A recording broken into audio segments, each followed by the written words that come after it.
দোয়া শিখাই দেই ইনশাআল্লাহ। এই দোয়া করলে রিজিক তো বাড়বেই ইনশাআল্লাহ। আপনার যত ঋণ আছে ইনশাআল্লাহ আল্লাহ পাক শোধ করে দিবে। বিশ্বাস করলেন না? একটা গুরুত্বপূর্ণ দোয়া শিখাই দিচ্ছি। আলী রাদিয়াল্লাহু আনহু বলেছেন, কোনো ব্যক্তির যদি পাহাড়ের সমানও ঋণ থাকে, এই দোয়া যদি আমল করে আল্লাহ পাক ওই ঋণও শোধ করে দিবেন ইনশাআল্লাহ।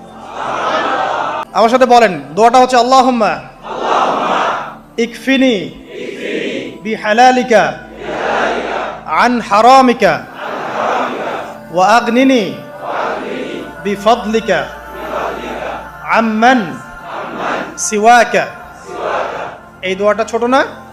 এটা মুখস্থ করবেন, সেজদায় পড়বেন, নামাজের সেজদায় পড়বেন, আত্তাহিয়াতু দরুদ শেষ তারপরে পড়বেন, নামাজ শেষে হাত তুলে করবেন, যখন তখন শেষ রাতটা করবেন।